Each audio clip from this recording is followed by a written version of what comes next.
Hi, it's Pat Duckworth, the author of Hot Women Rock, How to Discover Your Midlife Entrepreneurial Mojo. And my guest today is a first, actually. I think she's a first because she's from Australia. And she's a nutritionist, a coach, and an author.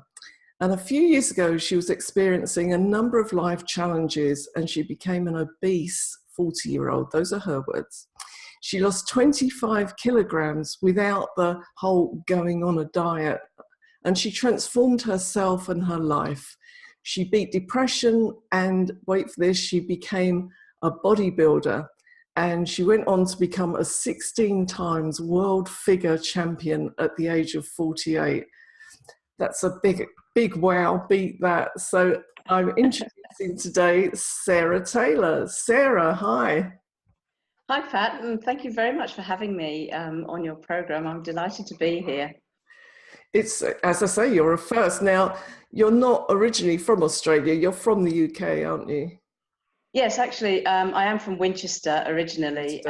So tell me a bit about your early career. What happened when you left school? Did you go off to uni or did you just get cracking and stuck into work?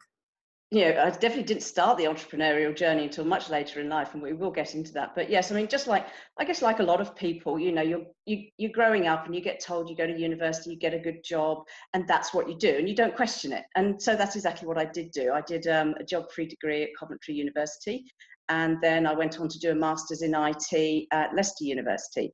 And from there, I went into the IT industry, and I started off as a developer, programming computers, and I sort of worked my way up through sort of team lead, project management, that sort of stuff, into business analysis.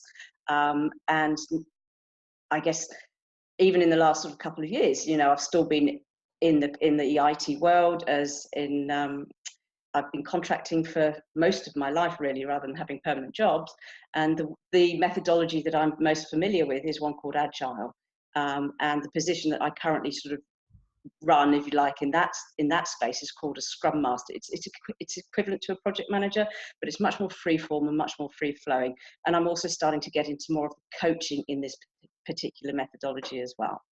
Wow. So what then took you to Australia?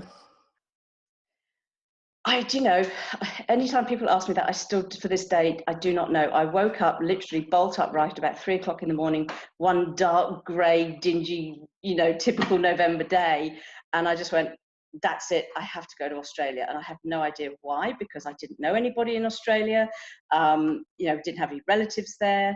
But I just went, no, that's it. I'm going to Australia. And 6 weeks later, I'd shut down my company, sold everything I owned, and arrived in Australia with a job and one suitcase of everything I owned in the whole world, and not knowing a soul. Well, I guess your kind of IT skills were very much in demand there. It's one of the things that can get you a ticket into other countries, isn't it? Well, yes, you're absolutely correct. And being in the IT world, I kind of always thought that I'd end up in America. But like I say, I just had this inspiration. I had to go to Australia. And strangely enough, it was one of those, I believe it was a sort of one of those, universe speaking to me moments, and it was meant to be, because the job I'd been in 2 years earlier, we were doing company car fleet management systems. And it just happened that they had a tie-up with an Australian company as well. So I just naturally thought, well, I'll call up this company and see if I can get the number of the Australian guy to see if I can get a job out there. When I rang them up, it just turned out that the Australian guy was in England for 2 days. The 2 days that I chose to go to Australia. So I met them, and we agreed that I would take the software out to Australia. So I arrived with a job, but that was it. Fantastic. And where did things go from there? You settled down in Australia, and then what happened? Well, I was actually only supposed to be in Australia for sort of 6 months, but I had a big trek. I love high altitude trekking and adventure sort of stuff. So I had a big trek organized in South America, sort of, 8 months later. So I turned it into a round the world trip. And because I loved Melbourne so much, I was having such a great time. I decided to turn the whole thing into a round the world trip and come back to Australia on a much more permanent basis. And yeah, look, really, I just sort of picked everything up and built a life out here. Yeah. And then things started to go a bit wrong in your early 40s and you piled on the weight. Were you interested in nutrition before that, or is that the stage where suddenly you realized you'd got to do something about this? Well, I've always had a fascination with food in a medicinal purpose, perspective, I suppose, because I'm a celiac. I've been a lifelong celiac, and throughout my life, you know, I've got eczema as well. And throughout my life, I'd managed my eczema through my diet, and I'd sort of identified triggers. I'd identified that if I ate too much dairy, I'd get eczema flare-ups. But then if I ate certain foods with it, particularly something like tuna or avocados, those flare-ups would either be less or wouldn't even happen. So that always had my curiosity. So I've always had this curiosity burning away in my brain. And for a while I did sort of dive into sort of herbology, and I used to make teas, you know, herbal teas for myself to sort of, I guess, keep myself healthy. So there's always been a curiosity there. But the weight sort of, I guess, gradually crept on from about, I did a big trek in Bhutan, a 30-day trek in Bhutan when I was, back in 2001. And when I got back from that, I was a tiny little 48 kilograms. But after that, you know, just lifestyle, I guess the weight crept on. And yes, when I hit 40, that's when I split up from my long-term relationship. And I decided to go and do another mountain climb because that's what I love doing. But a gym assessment put me in the obese category. And I put on 30, in that sort of intervening 8 years, I'd put on 30 kilograms, which is, to me, was horrifying because I thought I was the fit person. And then in that process of identifying, learning my body and learning who I was around food and changing sort of habits and behaviors around food, I really started to learn about how food can impact you and the impact it could have on your feelings and your thoughts and your sensations and stuff like that. And that's really what sparked an even greater curiosity and started me digging into diet and nutrition much more. And then when I accidentally got into the bodybuilding, I started using myself as a bit of a lab rat. So I'd try all of these sort of fad diets for about 4 or 5 weeks just to see what they'd do. And then I'd revert to what I'd learned when I lost the 25 kilos to sort of fix it up. And then I'd go and do the next one. And in doing so, I really learned what works, what doesn't work, and how to use food as a tool to do a job. And particularly when I got to the bodybuilding, of course, being able to manipulate food and nutrition to achieve extreme levels of body fat loss. I mean, I get down to 6% body fat, which is extremely difficult. And to stay healthy means that you need you just need a sort of an encyclopedic knowledge of nutrition. And it just fascinates me. Yeah. So you became a bodybuilder. I mean, you said you accidentally fall into that, but well, I know it's not. I suppose that's, yeah, it isn't really something you fall into by accident. But I mean, I guess I did, because after that mountain climb, I set myself the mountain climb when I lost the weight. Losing the weight was never about losing the weight. It was always about becoming the fit person, getting my fitness back and my health back. So there was a bigger picture at play here. And then I went through depression on the back of having focused so intently on my fitness. I'd let all other aspects of my life go, and just a whole load of stuff. You know, there was 4 or 5 really distressing events that happened sort of almost simultaneously, and that's what saw me go through the depression. But this is where I took control of my situation. I realized that I was in that situation because of the choices I'd made to that point. And I also decided that having got to that point because of the choices I could make, I could probably make different choices that would get me out of it. And that's what I did. But the key to this was that I was going through a lot of overwhelm. As people who've been through depression know, it's very noisy up there and there's a lot going on, and I needed help. So I hired a personal trainer. And within a couple of weeks, I was getting even better results in my fitness, that I set a goal for my 42nd birthday to do a photo shoot, which is something that I'd never ever in my whole life considered doing. But I'm a very goal-oriented person, and I just went, well, why not? You know, and it's to reward myself for not quitting. And it was at that photo shoot where the photographer asked me if I was doing a show. And of course, I had no idea what she meant by a show. So then she said, well, it's a bodybuilding show. And I was like, ugh. You know, and I just freaked out. But I did go along to the show, and like I say, I freaked out at all these ginormous, huge, chocolate brown, muscly women with sparkly bikinis and stripper heels. It was just the bizarrest sort of environment. But obviously something got stuck, because it was with my trainer the next day. I just said, do you think I could do this bodybuilding thing? And he was absolutely thrilled to bits. Turns out he'd been wanting me to do bodybuilding the whole time we'd been working together at that point. So I said, great, we've got 10 weeks to the state titles, which I did, and I won. Wow. So it was a complete accident.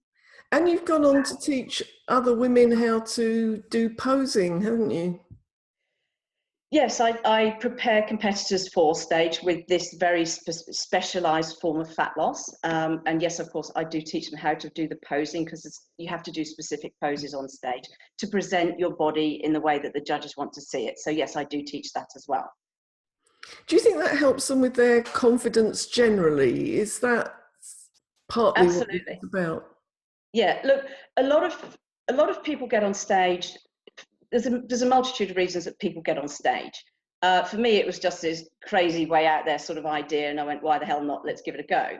But then I sort of fell in love with it. But for a lot of people who have come through a sort of a weight loss transformation, it gives them a goal to aim for. You know, they may have lost a lot of weight, but then they want to express themselves in some way. And getting on stage is a form of expression. You get a lot of women with children as well who get on stage.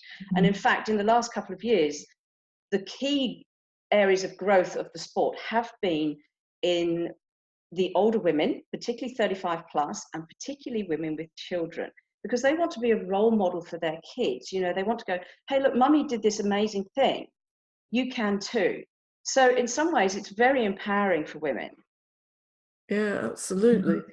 So this is Pat Duckworth, the author of Hot Women Rock, and I'm talking today to nutritionist, coach and author Sarah Taylor, and we've just been talking about bodybuilding, but I want to get into that nutrition side now. So you've obviously got more and more interested in how we nurture our bodies, and so I want to find out a bit more about that and the process that you use, because I know that neither of us are keen on dieting. So tell me about the approach that you use when you're working with clients. Okay, well, I've struggled for years to actually sort of identify what it was, but it's only that, it's in the last couple of years that it's really crystallized what I've done. And what I do is, it's habits. It's a habit-based intervention. So it's not a diet.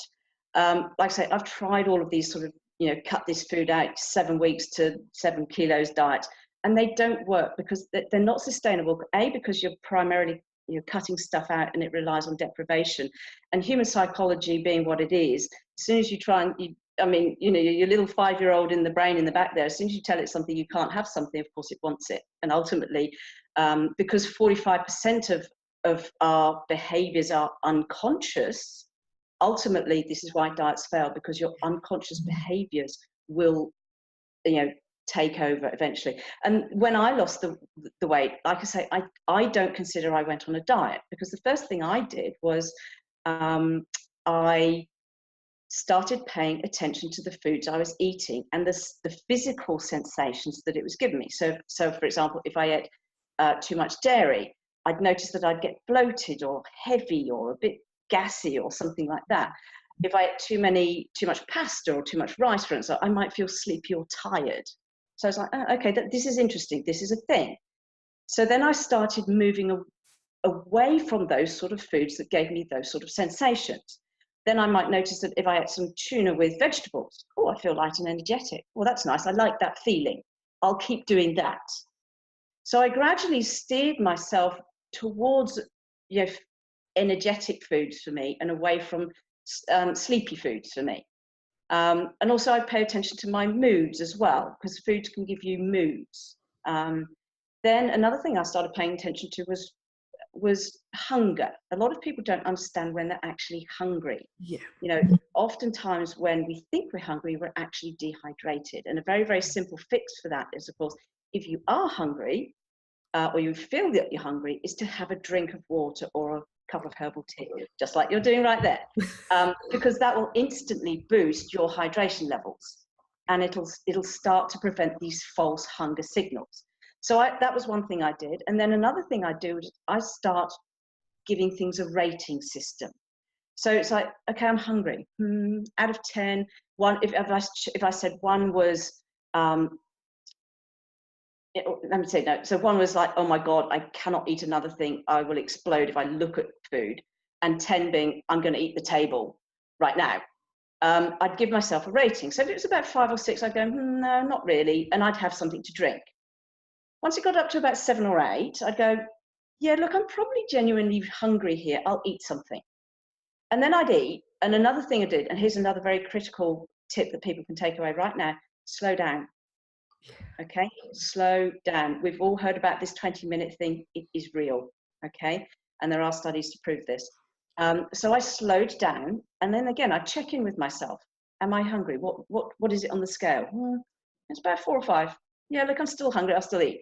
3 or 4. Yeah, I'll still eat. No, it's 2 or 3. Okay, probably now's a good time to stop.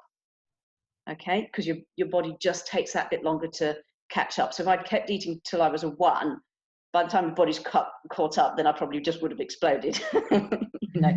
So those are the kinds of things that I did. I changed my habits and my behaviors.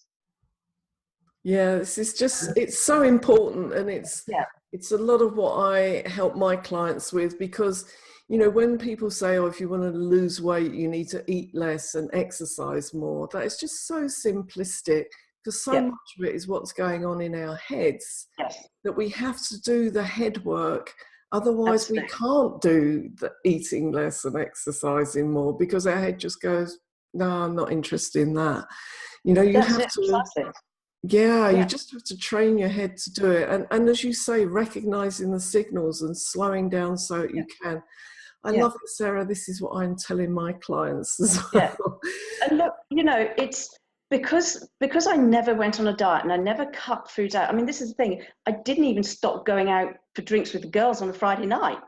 Yes, I cut down, but I never cut stuff out. So I never had that whole feeling of deprivation. So that you know, that lizard brain at the back there going, I want it, never got triggered.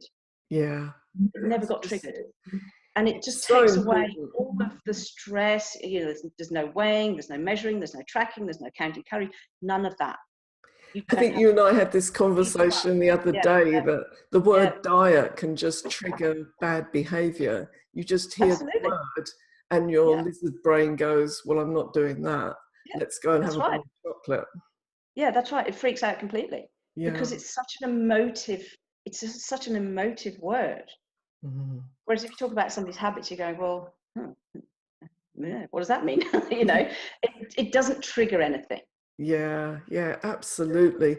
So I'm going to ask you now, what does success mean to you? What does success mean to you as an entrepreneur now?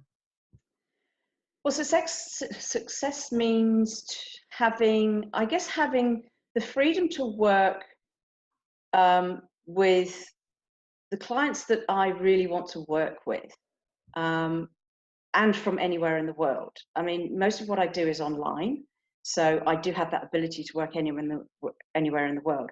But I want to work with people who can really benefit from, you know, I guess what I learn.